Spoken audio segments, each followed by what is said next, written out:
This evening we are starting with the next in our series of pioneers. On the timeline of the 27 pioneers, it's number 19, J.N. Andrews. We're moving now down to those who were fairly young at the passing of the time. And we'll actually move beyond that when we come to our last ones.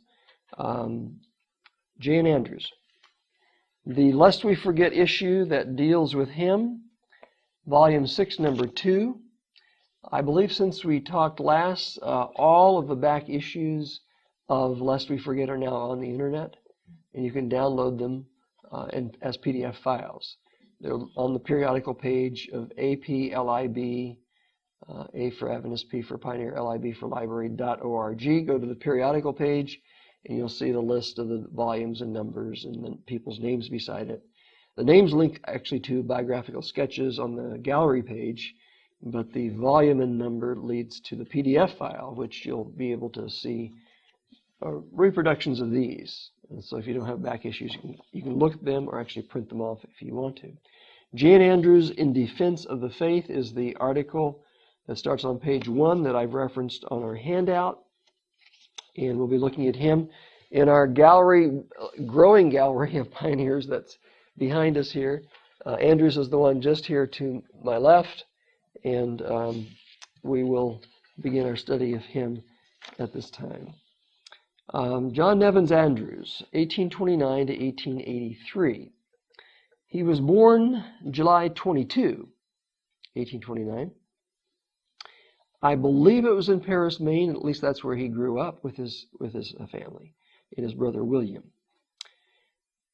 Age 11, his formal schooling ended, according to the information we have.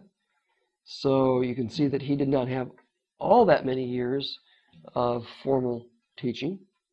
That was age 11. And 3 years later, 1843, at the age of 14, he accepted the Millerite teachings of the soon coming Christ. He was a committed Adventist because a story from the next year shows that as he and a fellow older Adventist believer were going, I believe it was, to a meeting, a mob of opponents came to attack them, and one man had a horsewhip. And he took the horsewhip after the older man, and John wrapped his arms around the older man and said, "If you're going to whip him, you have to whip me first." And the man says, "I can't whip a boy." And it disarmed their anger, and they were able to pass on. So that's his character. He experienced the disappointment in 44 with the rest. In 45, at the age of 16, he began keeping the Bible Sabbath. Teenager, keeping the Bible Sabbath after reading Preble's tract. Remember, a lot of the people trace back to Preble's tract on the Sabbath. And we talked about that several times before. In 1849, he's 20 years old. So he's had his late teens he's lived through. And you can imagine an isolated place like that, the different believers. We're told that whenever there's a genuine moving of the Holy Spirit, there is always a counterfeit. So there was counterfeit enthusiasm, counterfeit spirituality coming in. And it took the form of fanaticism. You can read about it. We're not getting into the details of how it manifested itself, but you get a feel for it from what we're going to read next here. And he was rescued. This was actually the exact date we know, based on what we're going to read next. It was September 14, 1849. He's 20 years old. And this is Ellen White's description of the event from Life Sketches of 1888, page 260. July 28, which would have been some couple months or almost 2 months before this event, Ellen White writes, my second child, James Edson White, was born. When he was 6 weeks old, we went to Maine. September 14, a meeting was appointed at Paris. One F.T. Howland, a notable fanatic, was present. He had long troubled God's children with his errors and harsh spirit. While engaged in prayer, the Spirit of the Lord rested upon Brother S. Howland, Stockbridge Howland. His face was white, and a light seemed to rest upon it. he went toward F.T. Howland and in the name of the Lord bid him leave the assembly of the saints. Said he, "You have torn the hearts of God's children and made them bleed. Leave the house or God will smite you." Wow. That rebellious spirit, never before known to fear or to yield, sprang for his hat and in terror left the house. The power of God descended, something as it did on the day of Pentecost. And 5 or 6 who had been deceived and led into error and fanaticism fell prostrate to the floor. Parents confessed to their children, and children to their parents, and to one another. Brother J. N. Andrews, with deep feeling, exclaimed, "I would exchange 1,000 errors for one truth." Such a scene of confessing and pleading with God for forgiveness we have seldom witnessed.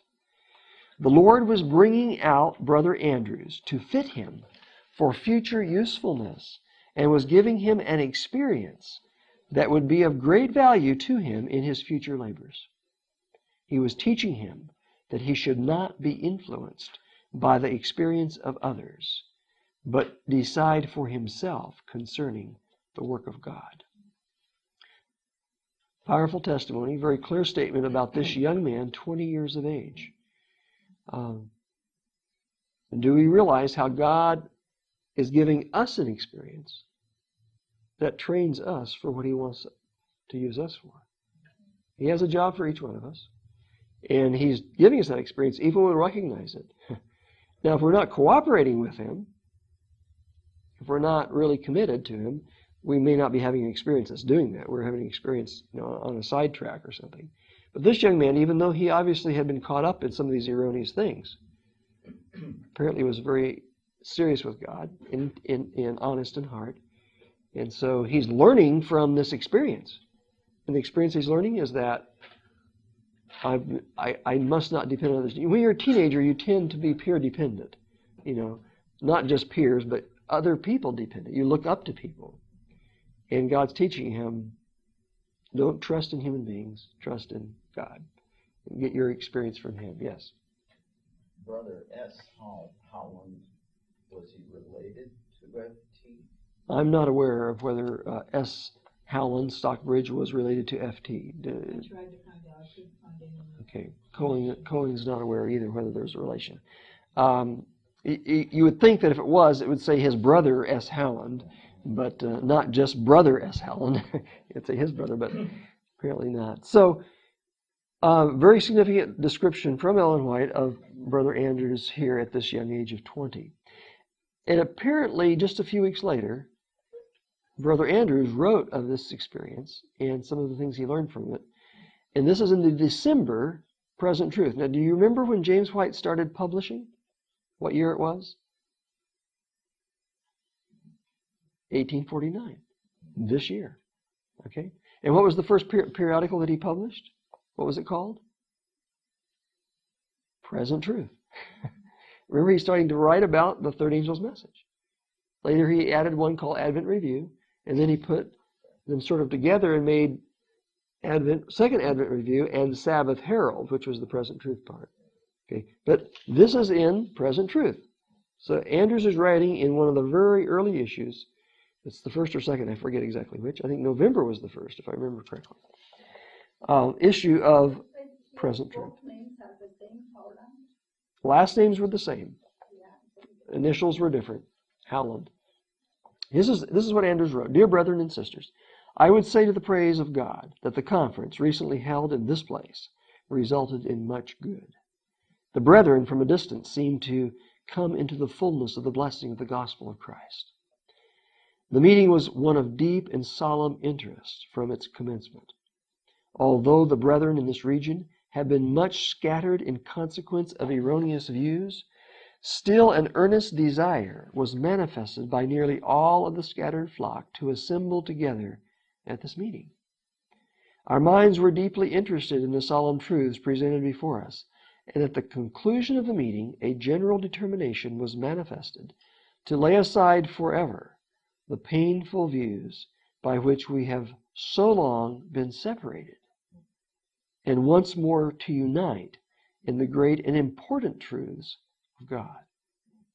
It was a season of heartfelt confession and deep humiliation before God, such as we trust will not soon be forgotten. To God be all the praise forever. Amen. The scene of trial and scattering through which we have passed has been of the most painful character. 20-year-old young man writing this, okay? But we trust that God is bringing together His scattered children preparatory to final deliverance. How important it is, beloved brethren, in this, our final struggle with the dragon, that we be found united. He has that in all caps to emphasize, united in the commandments of God and the testimony of Jesus Christ. Your brother in hope, John N. Andrews. December 1849, Present Truth, page 39, paragraphs 4 and 5. Okay? What a testimony. How many 20-year-olds would write something like that these days? Who only had education through age 12. The conference that he's talking about, as I understand it, is the meeting that Ellen White speaks about in the previous paragraph, where she said, we went to Maine and a meeting was appointed in Paris, September 14. See, this is being published in December of 49, so he had probably written this sometime after the meeting, but before the publication, obviously. So that's my understanding of the, because he talks in very similar language to Ellen White. They had been scattered and fragmented by these erroneous ideas. There was a breakthrough, and God's Spirit was poured out, and there was confession, and there was unity that resulted. So that gives us a beautiful and important window into this young man, his background, and how he was open to God's leading at that time. 1850, next year, about a year later, fall of the year, November. He's 21 years old. He begins writing for Advent Publications. And his name is found on the masthead of the Second Advent Review and Sabbath Herald, which is, again, James White's periodical that he published when he put these two things together, the Present Truth and the Advent Review. Volume 1, number 1, where was it published? Paris, Maine. This is Andrew's hometown. And his name appears there, 21 years of age. So,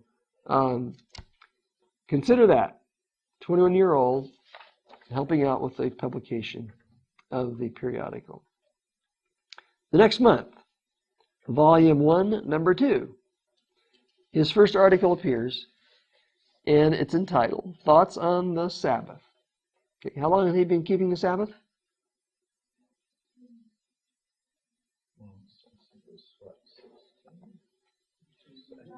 5 years. 5 years keeping the Sabbath, and he's writing an article on the Sabbath. He also that year became a traveling evangelist working with Samuel Rhodes, an older man. That's found, information is found in the January 1851 Advent Review and Sabbath Herald, page 31, paragraph 10. James White later wrote about this time in Andrews' life. Elder Andrews entered upon the work of the Christian ministry in 1850 at the age of 21, and for 27 years, so he's writing this when? 1877, okay? He's thinking back to that time.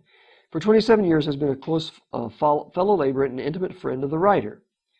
So, again, from the beginning, Andrews linked up with who? James White. And he was not just a fellow laborer, he was an intimate friend, he said as well. And here's James White's description of him. He is tall, with slender chest and massive brain. When he entered the ministry, he was afflicted with sore throat and a cough, and it was the general opinion among his friends that consumption, another name for what? Tuberculosis, would terminate his life in a few years. His thirst for education was great, yet he could spare neither the time nor the means to take a regular course in school, which means what? He was self-taught. And we're not going to cover all the details of what he taught himself. You can explore that on your own. in these short overviews, we just have a brief period of time to look at a few details. There's a lot more details of these stories, amazing details. The more you dig into it, the more your faith is affirmed. The shelf is improving now by 1890. Oh, wait until we get to the next page. We're going to deal more with his health. A lot more information. Actually, this is in a book that James White had written. Both of these men that this is about, James White and Andrews, by the time this edition was published in 1890, were dead. But it's called Bible Hygiene. And that was on page 259.2. And you'll see why James White's talking about John Andrews in this book, Bible Hygiene, when we develop the story a little bit here more as we continue. That next year, 1851, which was actually the year that the last reference was published, at the age of 22, Andrews's Thoughts on the Sabbath and Perpetuity of the Law of God, 32-page publication, was published by James in Paris, Maine. So now, not just an article, but something that's actually probably you better call a pamphlet or a booklet, was published in Paris, Maine. It was advertised in the February 1851 Advent Review and Sabbath Herald on page 48. And we also find that same year in May, the May 19 issue of the Advent Review and Sabbath Herald, a 5-page exposition on 2 chapters in Revelation. Revelation 13, dealing with the 2 beasts that John saw there, one coming out of the sea, one coming out of the land. And then Revelation 14, which is the picture of 144,000, the 3 angels' messages, and the reaping harvest of the earth at the coming of Christ there. So, if you want to see what these early thoughts were on those chapters, go back. It's on the CD-ROM. Look up that issue. Read that 5-page article. Comment? No. Okay. First fruits, I would say. Okay, first fruits, yeah. The 144,000 first fruits. The next year, 1852, he's 23 years old. And these men are not just writing. They're holding meetings here and there and wherever. And at one of these meetings, and we'll touch on this a little bit later when we touch on Loughborough, Jan Loughborough comes to the meeting, and Andrews leads Loughborough into present truth. Again, by that we mean Sabbath and sanctuary message. Loughborough is already an Adventist. And those meetings were in Rochester, New York. 1853. Andrews is 24. He was ordained by James White, who also published in Rochester, New York. Notice they moved from Maine. Paris, Maine is actually on the western side of Maine, north of Portland, about halfway between the bottom of that part of Maine and Canada, over fairly close to New Hampshire. They moved from there to Rochester, which is, you could say, western New York, not way west, but right there underneath Lake Ontario. They moved over there, and that's where they first bought their printing press, remember? There's doing publishing there. So James also published in Rochester Andrews' 48-page writing entitled Review of the Remarks of O.R.L. Crozier on the Institution, Design, and Abolition of the Sabbath. Recall Crozier's life? I don't know whether you remember, we went through his life. It went like this, and I didn't have room to put it in here if you don't write it down. He accepted the Sabbath the same year Andrews accepted it, 1845. 1846, Crozier was promoting the Sabbath in the Millerite periodicals. 1847, he had abandoned it. So it's just 1 year after the other. 45, 46, 47. So here it is, from 47 to 53. Apparently, Crozier was continuing to attack the Sabbath. At least Andrews felt after the 7-year period, it's time to actually address Brother Crozier's abandonment of the Sabbath and attack on the Sabbath. So they were actually writing in defense of the Sabbath. And that was published by James White. Around the next year, 54, the Advent Review office in Rochester published his 40-page work, The Perpetuity of the Royal Law, and his 16-page a review of the objections to the seventh-day Sabbath. So you can see they're writing on what topics? Sabbath and the law, right? And probably prophecy, if you look in the articles, and sanctuary too. Those are the main things they're writing on. The next year, 1855, the same office published his 32-page The First Day of the Week, Not the Sabbath of the Lord, and 144-page Three Angels of Revelation 14, 6-12. So he starts out with a short article on Revelation 13 and 14, 5 pages, and now he has a 144-page book on the Three Angels' messages, just verses 6-12 of Revelation 14. So this man's studying, digging, and writing. And it doesn't stop here, of course. I'm not trying to write down everything that he wrote. You can go to the CD-ROM and look at his collection, all the titles there. But I'm catching some of the significant titles that I thought would be interesting and put them in this timeline with it. Well, that same year that those last two things were published, he's exhausted. What does that tell you? He doesn't know how to balance this intense, digging for truth and light and scripture with too much brain work. Balance that with physical activity and a diet that supports brain activity. There's things that a person working in the field as a farmer all day long can eat that a person who's doing brain work all day long can't eat, because the body needs different things and handles food in a different way, depending on how much physical activity you're doing balanced with brain work. By the way, we're told very clearly we need to balance the two. By that, I would say somewhat equal, maybe not exactly identical number of minutes, but we don't realize the importance of physical labor as we ought. And of course, there's people in both ditches that do physical work and nothing with their minds, or physical exercise and all of that. We were still struggling with it in Burden's day. Struggling with it in John Burden's day, after the turn of the century. A young person in Galesburg. Okay. Those young interns were going out and holding meetings, Yeah. and he wore his help down. And what year was that? Sermon after sermon.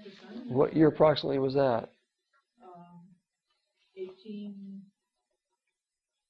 Late He 1800s. married in 1888. 1888. Could have been right before that. 1880s and He was the first class at Galesburg. 80s and 90s then. Okay. That's 30 and 40 years later, and well after the Light on the Health Reform message. He went to St. Helena that he began to learn. Okay. Really learn About health. balance. Okay. So the college was not teaching it as well as the sanitarium was, apparently. But notice the dates on this. This is before the Light on Health Reform dawned. But hang on to this. We're gonna move on here and come to that at some point. Because he was exhausted, age 26, he retired to Paris, Maine, apparently first, and then moved with several families out to Waukon, Iowa. And again, from what I was looking at in Ellen White's biographical material, apparently this was the time that the plains opened up for settlement, and the farmers that had been working their knuckles bare, as we say, on those rocky hills of New England said, let's go to where there's rich farmland, no rocks, and we can, and they went there. Okay. That same time, that same year, 1855, he did a Bible study on when the Sabbath begins and ends. You may not be aware of it, but when they first started keeping the Sabbath, there was not agreement on that, and most of them were keeping it based on the usual reckoning of time from midnight to midnight. And it was his work on the Sabbath that led to them understanding the biblical reckoning of the day from even to even. Very plain text that talks about that. But they used to keep it from 6 to 6. You're right, 6 to 6. Bates and Ellen White were doing 6 to 6. 6 to 6, okay. She wasn't convinced of it till God gave her. Okay, How they do 6 to 6, we don't know. right. 6 to 6, right. Okay. But the Roman powers of some kind, I remember, were the ones that set midnight. Oh, really? Some Roman reckoning Chose midnight, huh? Well, there was a lot, big move away from biblical reckoning in a lot of things in the times of the Romans and thereabouts. 1856, at the age of 27, he marries Angeline Stevens. Okay? And that same year, end of the year, James and Ellen White make a treacherous journey to Waukon in winter. And it's interesting when you read this stories about that, because they're going by sleigh, which means it doesn't have any wheels, right? And you need something that's frozen to slide on. And they had some snow on the ground, and then it rained. And they thought, maybe we can't go. Then the rain turned to snow again. And so we got this weather that's really changeable. And they get to the Mississippi River, and most of what's on top of the river is not ice, it's snow. And there's water flowing on top of that. And so, like, is this safe to go across? And anyway, read the story. I won't ruin it for you by trying to recall it. But they get over it, and others who try don't, apparently, in that same period of time. They arrive in Waukon, and they call these men, some of them who have gotten not only exhausted but discouraged, and have basically left the work. And they're back to hammering boards and building things and, planting and whatever. I think when they got there in December, they weren't planting anything. I think they were building in the wintertime. And they call these men back to service. We'll see another link on this as we get to Loughborough's life, because he was one of the ones that was there.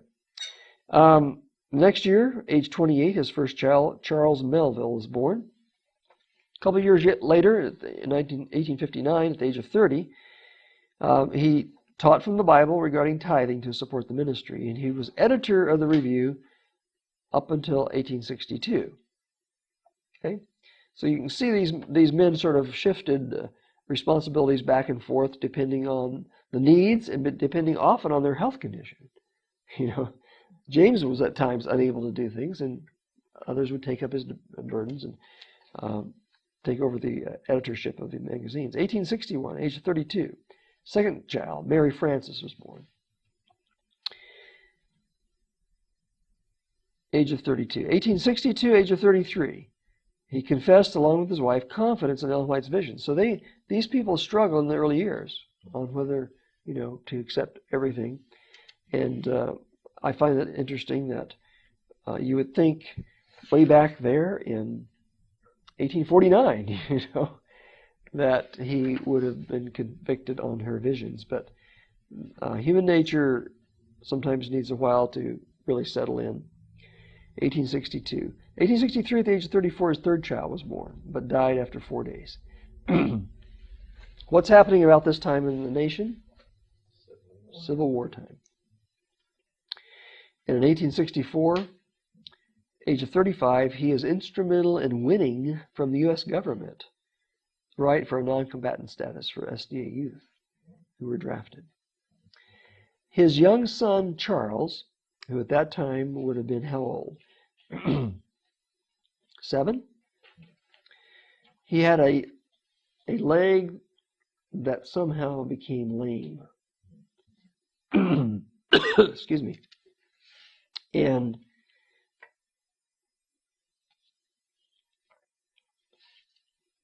the leg, you read his description of it, it's amazing. The leg was shriveled and it was turned like 90 degrees or something. And they begin using natural treatments for this leg, and it's healed. And he has some descriptions of it here coming. Also the same year, his fourth child, Carrie Matilda, was born.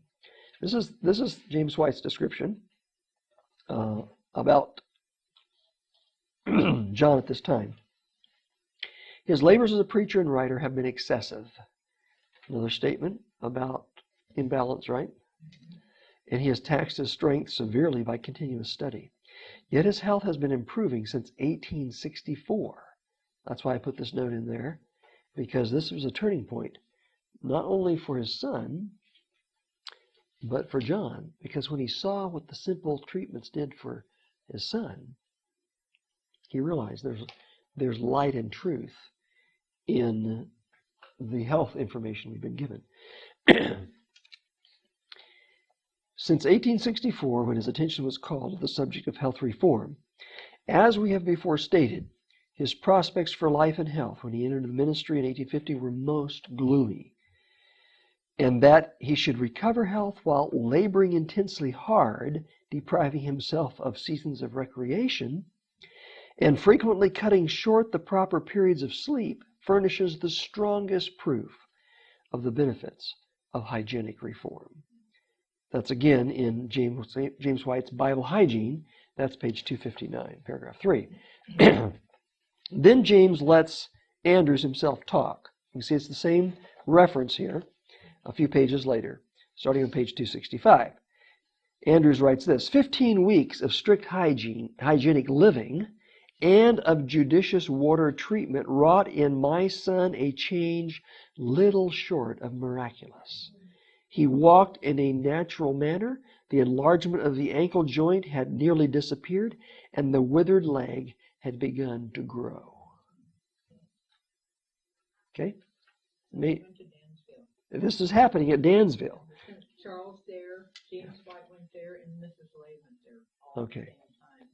And the Andrews family decided to start in the same program at home that Charles was doing. Okay. And G. and Andrews got a new lease on life, and he got rid of the headaches that he'd been having. Okay. The account is that Charles was at Danville the same time James White was there. And Mrs. Lay. And Mrs.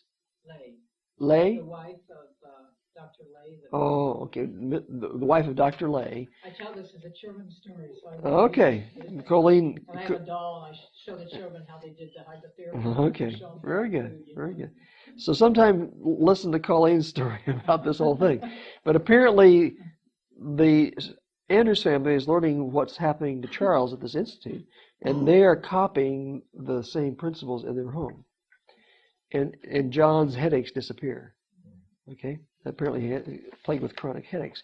But continuing his description here, John says, I owe to God, that was page 265, this is page 267. I owe to God a debt of gratitude for the health reform, which I can never repay or even fully express. It is to me something sacred, constituting as Christian temperance an essential part of true religion. In one respect, only do I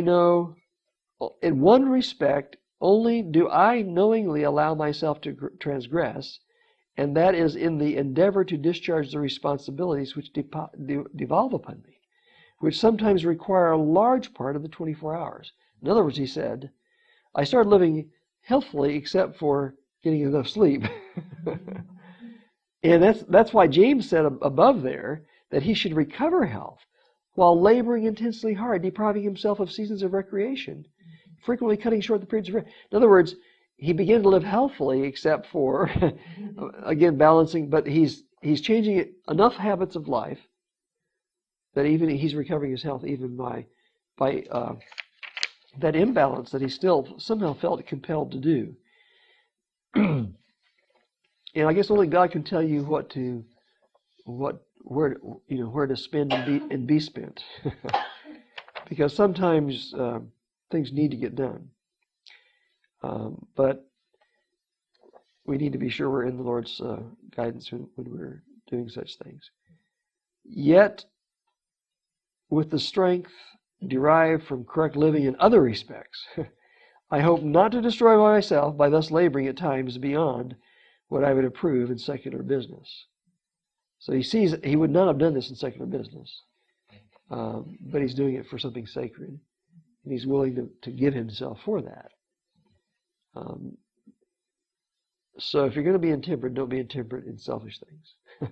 Be intemperate only in the Lord's work. Okay, and Paul sometimes talks about spending and being spent. And there are times in which you have to stay up. If you're a doctor, you have to stay up. It's not for your own selfish reasons. It's for other people, right? Parents have to do that for children. Sometimes you have to do that for your friends or neighbors when they need help.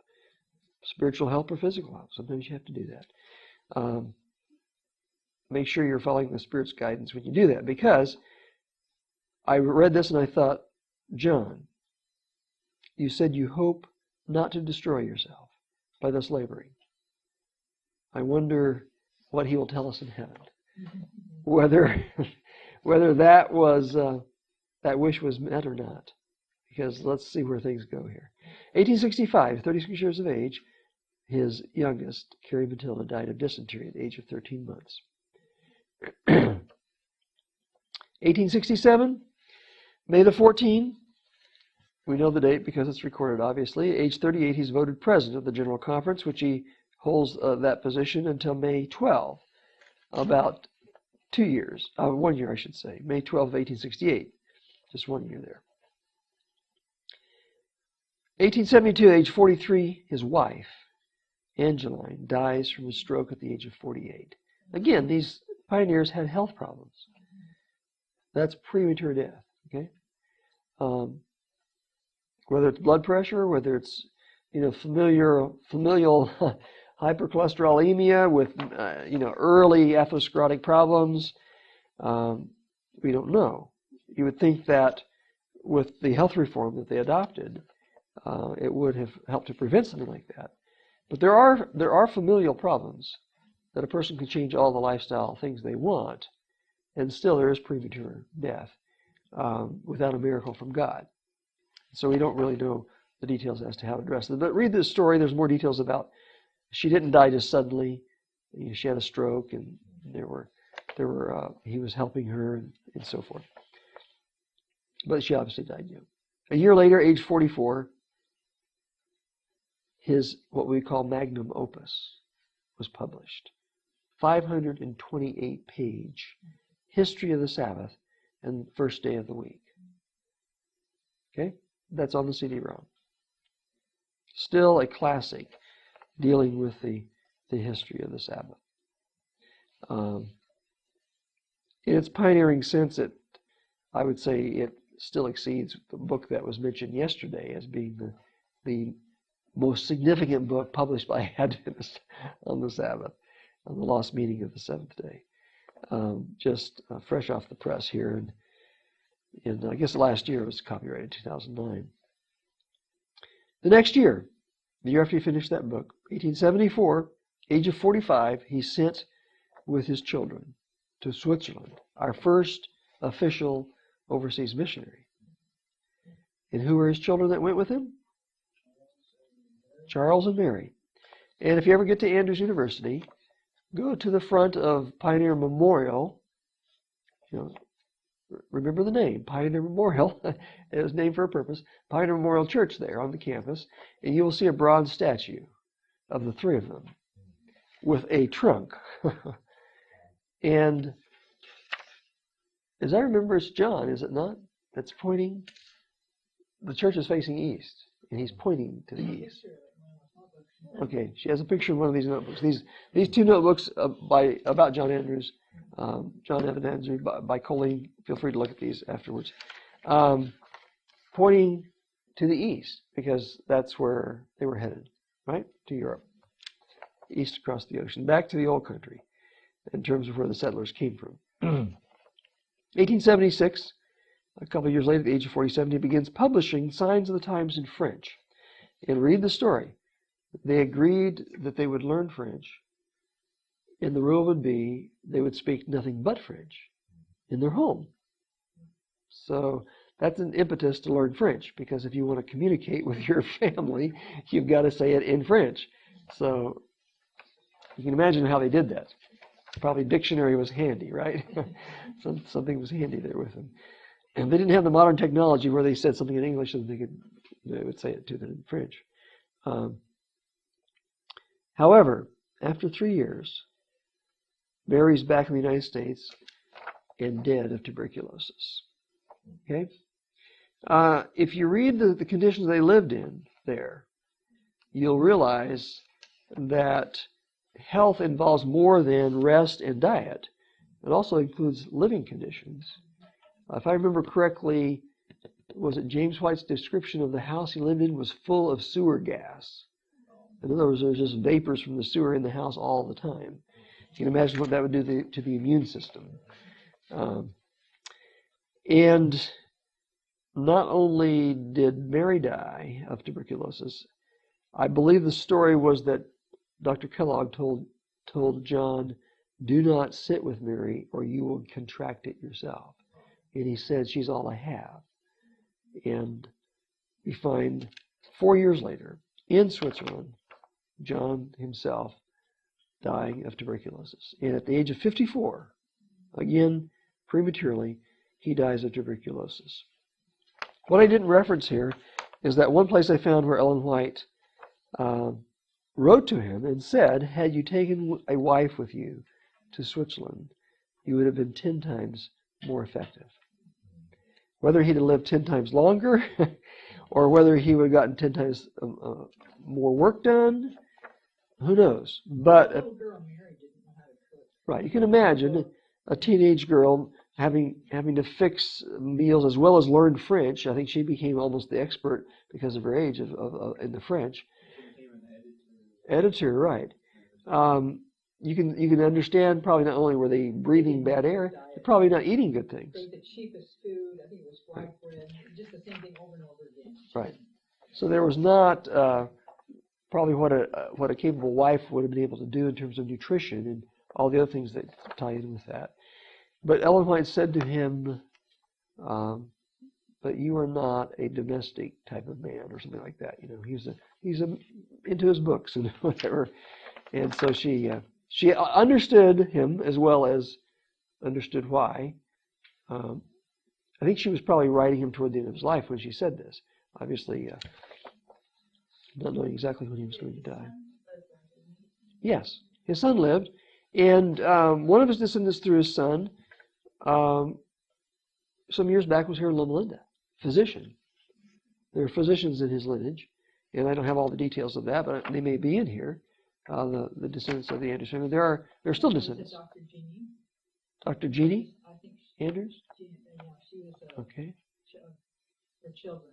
Okay. Pediatrician. Okay. I had a foster daughter who used to take it to. Okay. You know where she, okay. Yeah.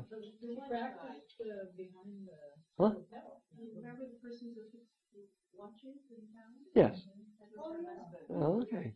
I've seen him with her. That's right. Okay. And here's what I would like to close this overview with. Another statement from James White, also from that same book we've been reading from, Bible Hygiene. Few men have left behind them a record of greater purity of life or of more earnest effort for Christ and humanity. His indefatigable labors did more, perhaps, than those of any other man to develop the Bible evidence of the views advocated by this people. And the debt of gratitude which we owe to him should lead us to study earnestly the principles that he loved so well, and to emulate his noble example in a life of temperance and self-sacrifice. I'm glad he said self-sacrifice in addition to temperance, because it wasn't all temperance, right? The sacrifice sometimes is where you have to sacrifice even yourself. And of devotion to the good of others. So it's not inappropriate that we have named an institution after him, although I do have serious questions about naming things after human beings. I don't always know whether that's the best policy, but we do need to keep alive their memory. And there is a role in those types of things, recalling their memory, as long as we not only recall their memory, but we know from their lives the example of self-sacrifice that they gave in devotion to what the Lord wants to accomplish at this time. The name of the book is Bible Hygiene, Yes. and why stands for? B is for Bible and HY is for hygiene. Yeah. Rather than just have BH, because when you have short book codes, it sometimes can be confused with other things. There is a portion of that book Ellen White wrote, Christian Temperance. So you often see the entire book is called Christian Temperance and Bible Hygiene. So that's the two. The part that she did not write, we have under James White, and we call it Bible Hygiene.